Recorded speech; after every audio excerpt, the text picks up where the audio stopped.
देखो, आज हम ऑर्गेनिक केमिस्ट्री की बात करने वाले हैं, बीएससी सेकेंड ईयर की। तो अगर आपको अपना ऑर्गेनिक केमिस्ट्री का पेपर अच्छा करना है, शानदार करना है, तो इस वीडियो को बिल्कुल भी स्किप मत कीजिएगा। आप ये मत सोचिएगा कि जहाँ जहाँ क्वेश्चंस लिखे हुए हैं वहाँ वहाँ से सीधा क्वेश्चंस उतार ले और उनको पढ़ ले, आपका टाइम बच जाएगा। आपका टाइम ही बचेगा, आप समझ नहीं पाओगे कि आपको क्या करना है। तो इसलिए आपको ध्यान से देखनी है ये वीडियो पूरी की पूरी, और तभी आपको समझ में आएगा कि आपको ऑर्गेनिक केमिस्ट्री में क्या करना है, क्योंकि आधे से ज़्यादा बच्चे ऑर्गेनिक केमिस्ट्री के नाम से ही डरे हुए रहते हैं। तो चलिए शुरू करते हैं। तो हमारे पास ऑर्गेनिक केमिस्ट्री में सबसे पहले जो यूनिट है वो है यूनिट नंबर 1।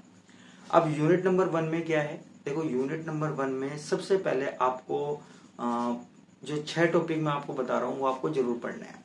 छोटे छोटे से 4-5 लाइन के, 6 लाइन के जो टॉपिक हैं, बिल्कुल छोटे छोटे से, उसमें कोई प्रॉब्लम ही नहीं है। वो आपको मतलब 5-10 मिनट में याद हो जाएंगे।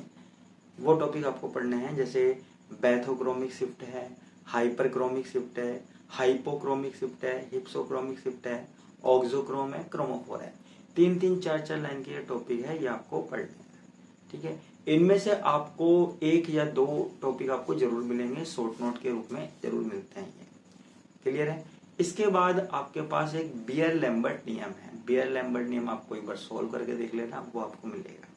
अच्छा, एक चीज और मैं बताता हूँ, जैसे आपके पास ये जो टॉपिक है क्रोमोफोर ऑक्सोक्रोम, तो क्रोमोफोर ऑक्सोक्रोम आपको पता ही है, एक तो होते हैं कलर प्रदान करने वाले, रंग प्रदान करने वाले, और एक रंग को बढ़ाने वाले। अब कई बार ऐसा होता है कि कुछ कंपाउंड दे दिए जाते हैं एग्जाम में, कुछ यौगिक दे दिए जाते हैं, और आपसे पूछा जाता है कि इस यौगिक के अंदर क्रोमोफोर कौन सा है और ऑक्सोक्रोम कौन सा है।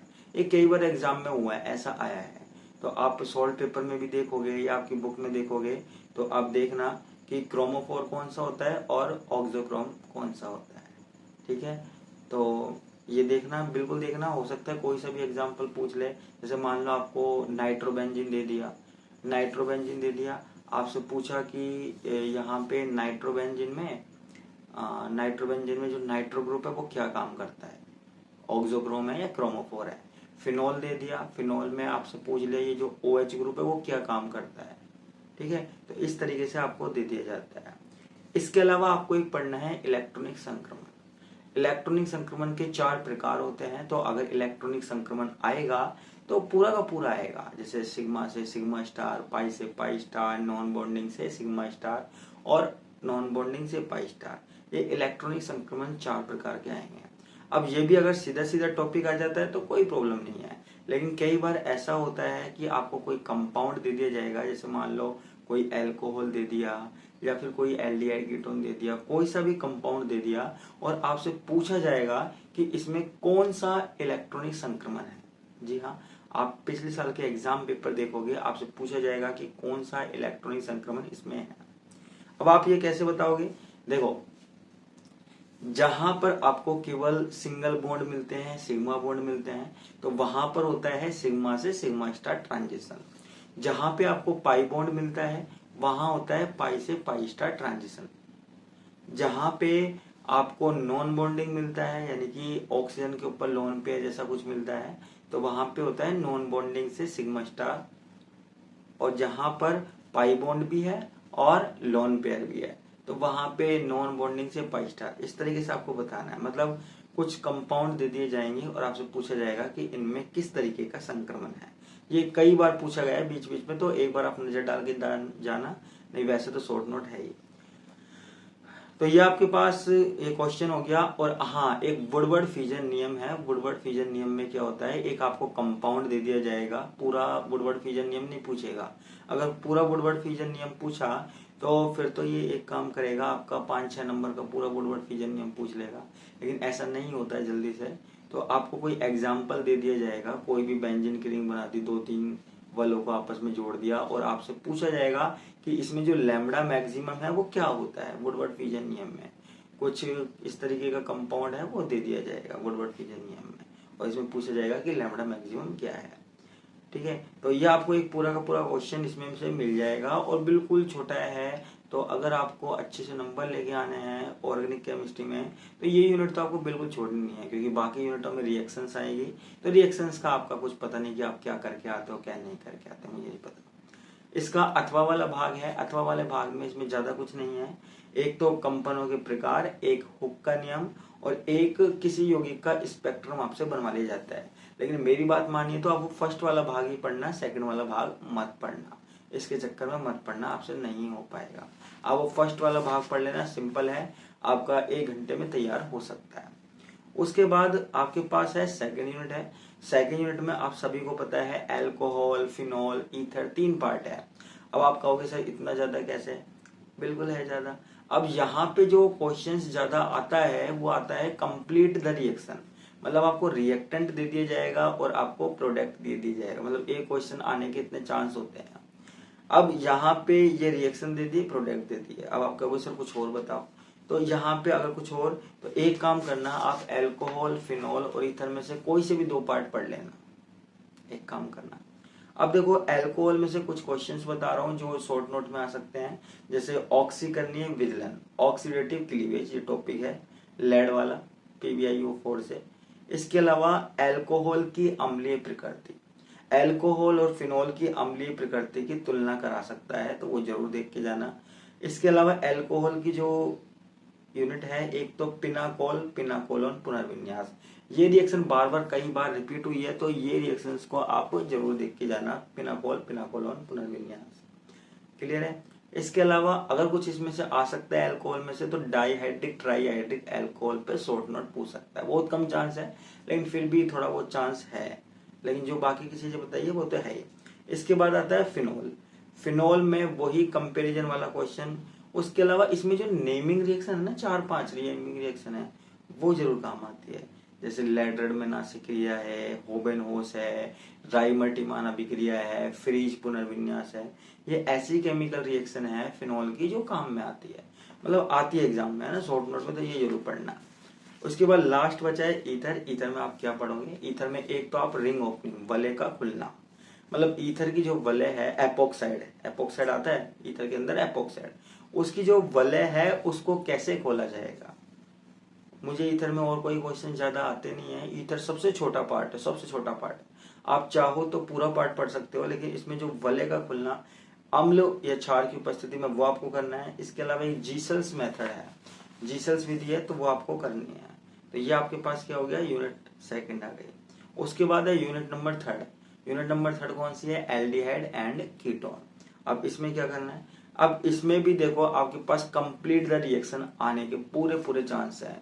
ये जो सेकंड और थर्ड यूनिट है, इनमें से बहुत ज्यादा कंप्लीट द रिएक्शन आती है, रिएक्टेंट दे दिया जाता है, प्रोडक्ट बनवाया जाता है। लेकिन फिर भी इसमें कुछ टॉपिक्स में आपको बता रहा हूँ, जैसे आपके पास संश्लेषण करवा सकता है, संश्लेषण नाम वाली एक रिएक्शन है 1,3-डाइथाइएन से, आपसे बोल सकता है 1,3-डाइथाइएन से संश्लेषण करवाओ, ठीक है, एल्डिहाइड और कीटोन का। उसके बाद इसमें 4-5 नेमिंग रिएक्शन जो है ना, गजब गजब है, नेमिंग रिएक्शन जरूर आएगी। जो 5-6 रिएक्शन है उनमें से 2 रिएक्शन तो जरूर आएगी, जैसे बेंजोइन कंडेंसेशन है, एल्डोल कंडेंसेशन है, परकिन है, नोवेंजेल है, मैनिक है, विटिंग है, वुल्फ किस्नर है, आपको वो सारी बता दी, सारी नहीं बताई भैया। देखो इनमें से जो 6-7 रिएक्शन है इनमें से जरूर आएगी। अब जैसे बेंजोइन, एल्डोल, परकिन, नोवेंजेल, इन 4 में से एक रिएक्शन तो आएगी, एक कंडेंसेशन तो आएगा, लिख लो, ठीक है। बाकी मैनिक, विटिंग और वुल्फ किस्नर में से भी आ सकता है। तो बेंजोइन, एल्डोल, परकिन और नोवेंजेल मोस्ट है। और इसमें एक टॉपिक है 1,3-डाइथाइएन रक्सी समूह के रूप में, तो ये 1,3-डाइथाइएन एज ए प्रोटेक्टिंग ग्रुप, ये वाला टॉपिक भी आप देख के जाना, ये भी मोस्ट इंपोर्टेंट टॉपिक है। ये यूनिट हो गई। इसके बाद हमारे पास है यूनिट नंबर 4 यानी कि कार्बोक्सिलिक एसिड।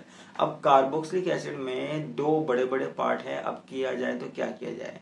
आपको कार्बोक्सिलिक एसिड में फर्स्ट वाला पार्ट पढ़ना है, ठीक है। अब इसमें भी 4th यूनिट में हो सकता है कंप्लीट द रिएक्शन वाले क्वेश्चंस आ जाएं, तो आप एक बार रिएक्शंस देख के जरूर जाना, कंप्लीट द रिएक्शंस वाले, क्लियर है। इसके बाद यहाँ पर 2-3 रिएक्शन है, जैसे हेल-वोलार्ड जेलेंस्की अभिक्रिया HVZ, ये आप देखना। इसके अलावा 3 एसिड है, मैलिक, टार्टरिक और सिट्रिक, हो सकता है इनमें से आपको एक के ऊपर शॉर्ट नोट दे दिया जाए, मैलिक, टार्टरिक, सिट्रिक। और इसके अलावा आपको जो कार्बोक्सिलिक एसिड है, अलग अलग तरह के कार्बोक्सिलिक एसिड है या और भी एल्डिहाइड कीटोन है, उनकी तुलना करना, उनकी जो एसिडिटी है, अम्ल सामर्थ्य की तुलना का क्वेश्चन आप जरूर देखना।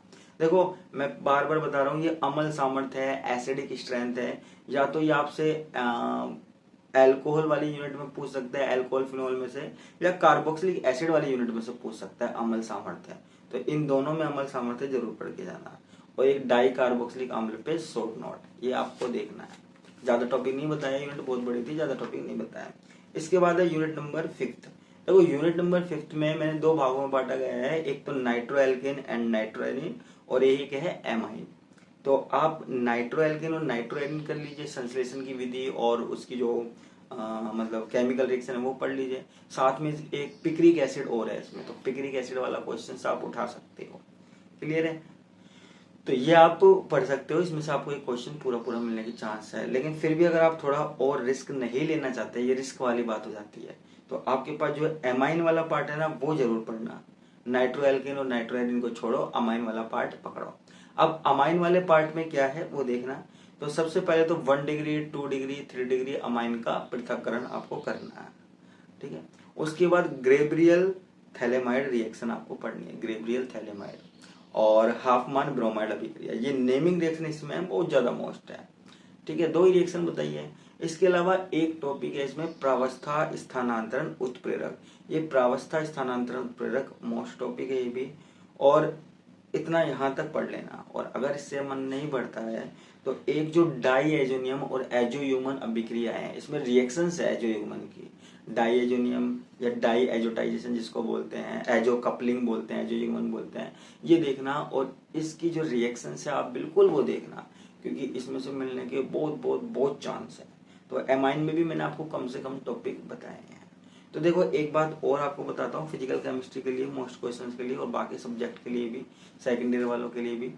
तो मैं आपको एक बात बताना चाहता हूँ, देखो कई बार ऐसा होता है कि मैं क्लास में बिजी रहता हूँ, क्लास में बिजी के चक्कर में मैं मैसेज का रिप्लाई नहीं कर पाता हूँ, और कई बार मैं वीडियोज नहीं डाल पाता हूँ मैसेज के चक्कर में। ये वीडियो भी मैं आपको पता नहीं है कि रात में बना रहा हूँ, रात में लगभग 3 बज रहे हैं, अभी नींद खुली थी मेरी, तो उस टाइम पे मैं वीडियो बना रहा हूँ सिर्फ आपके लिए। तो मेरा आपसे निवेदन है कि अगर आप चाहते हो कि आपको ऐसे ही क्वेश्चंस मिलते रहें, तो आप मेरे टेलीग्राम चैनल को भी ज्वाइन कर लीजिएगा, KWS क्लासेज। क्योंकि कई बार मुझे वीडियो बनाने का मौका नहीं मिलता, तो मैं जो मोस्ट क्वेश्चंस है वो टेलीग्राम चैनल पर भी डाल देता हूँ। तो Telegram channel KWS classes download कर लीजिएगा। अगर किसी को नहीं मिल रहा है तो मैं जो डिस्क्रिप्शन होता है वहां पर मैं आपको लिंक दे दूंगा।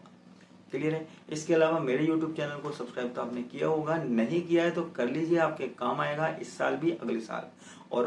और कोई भी स्टूडेंट जो आपके साथ वाला है, वो अगर मोस्ट क्वेश्चंस चाहता है या हेल्प चाहता है तो कैसे भी हेल्प मैं कर सकता हूँ। और इसके अलावा अगर आपकी कोई भी समस्या है, कोई भी प्रॉब्लम है, तो आप कमेंट बॉक्स में बता दीजिएगा। साथ में मेरा नंबर भी मिल जाएगा, वहाँ पे आप मैसेज छोड़ सकते हो कभी भी। वैसे तो कॉल भी कर सकते हो, लेकिन मैं बिजी रहता हूँ इसलिए कॉल नहीं उठा पाऊंगा क्लासेज में। तो आप मैसेज छोड़ सकते हो, आपके मैसेज अगर होंगे तो मैं उनका रिप्लाई जरूर करेंगे। और कोई भी प्रॉब्लम हो तो कमेंट बॉक्स में बोल दीजिए, मैं आपका रिप्लाई जरूर करूँगा। तो इसी के साथ मैं आपसे विदा लेता हूँ। धन्यवाद।